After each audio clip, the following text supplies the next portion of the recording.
Maka orang-orang yang taat akan mau mengeluarkan uang di jalan Allah. Sekali lagi, hanya orang taat yang mau untuk mengeluarkan uang di jalan Allah. Atau hanya orang taat yang mau untuk habis-habisan berkorban dengan harta atau jiwanya.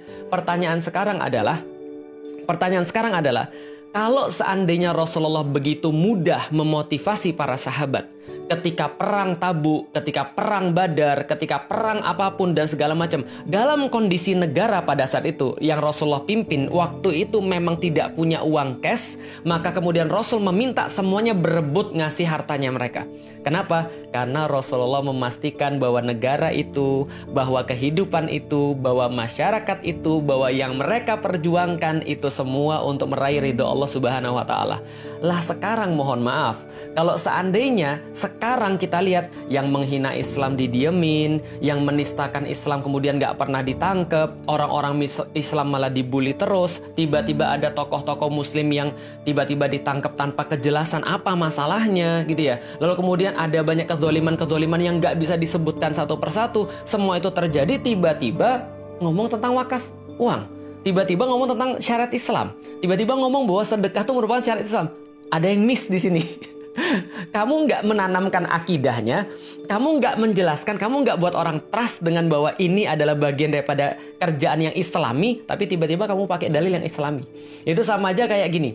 Ada seorang bapak, dia nggak ngasih, ada seorang suami, dia nggak ngasih nafkah pada istrinya, pulang marah-marah, mabuk-mabukan, lalu kemudian dia cari hartanya haram semuanya, lalu kemudian dia maki-maki istrinya, lalu kemudian dia protes dengan istrinya, tiba-tiba dia bilang, saya itu mau poligami, nikah lagi karena itu syariat Islam. Ini ada yang nggak nyambung di situ, paham teman-teman sekalian? Belum lagi orang-orang ngelihat, bukan hanya orang Islam, publik melihat, loh bagaimana negara ini memanfaatkan hartanya? Bagaimana selama ini harta itu dikelola? Gimana kalau nanti jadi kayak bansos? Gimana kalau nanti jadi kayak Jiwasraya? Gimana kalau nanti jadi kayak misalnya contoh ya Asabri dan seterusnya? Ah, ini problem lagi. Lah kenapa? Karena ini masalah pengelolaan harta, nggak ada trust di situ. Lah kalau nggak ada trust di situ ya gimana caranya kita mau minta kepada orang wakaf uang tadi? Kecuali kalau tadi, oh negaranya itu sesuai dengan syariat Islam, gitu kan ya. Orang-orang Muslim itu kemudian diajak ngobrol, dihormati. Tokoh-tokoh agama kemudian diberikan kemuliaan. Agama Islam tuh dijaga, yang menistakan kemudian diurusin. Lalu kemudian ya pokoknya menghormati agama dan orang-orang sampai umat Muslim tuh melihat, oh bener nih, saya punya pemimpin yang keren banget, membebaskan Hagia Sophia misalnya kayak gitu kira-kira ya. Saya yakin kalau kayak gitu, itu nggak usah disuruh kita udah berebut. Kenapa? Karena kita pasti juga mempertimbangkan semuanya. Atau gampangnya gini deh, gimana kalau Habib Rizik yang minta wakaf itu ya kira-kira? Nah, nanti komen ya, kalau Habib Rizik yang minta wakaf itu kira-kira antum mau atau enggak? Kira-kira kalau misalnya sekelas misalnya contoh, ulama-ulama yang diakui di Indonesia, yang ulama-ulama yang jelas pembelanya terhadap Islam, yang minta uang wakaf itu, insya Allah saya yakin berbondong-bondong orang yang mau ngasih wakaf itu. Kenapa? Karena dia yakin bahwa gua ngasih ini adalah bagian daripada ibadah. Ketika gua ngasih ini adalah bagian daripada pemulihan terhadap agama.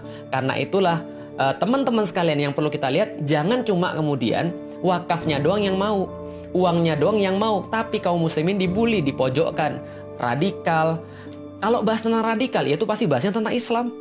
Nggak ada cerita-cerita kemudian bahasa radikal, bahasa yang bukan Islam gitu loh maksudnya. Dikatain radikal lah, anti Pancasila lah. Tapi tiba-tiba kemudian ketika melihat potensi dana, tiba-tiba langsung, oh ini kayaknya perlu diwakafin nih. Sampai kemarin ada meme yang agak lucu. Kalau seandainya ini mau minta wakaf uang, kalau kemarin kan katanya FPI sama HTI kan dibubarin tuh. Nah kalau itu kan nggak boleh lagi untuk ikut pemilu tuh. Kalau ikut wakaf uang boleh nggak?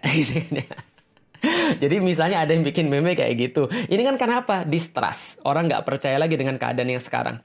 Orang nggak percaya bahwa kamu bisa ngelola kayak gitu. Lah kenapa? Karena kamu track recordnya selama ini bukan track record yang ya sesuai dengan apa yang diinginkan. Kira-kira maksudnya begitu. Nah, lalu kemudian yang bisa kita lihat lagi teman-teman sekalian. Soalan wakaf uang ini adalah bahwa kita nggak bisa memisahkan.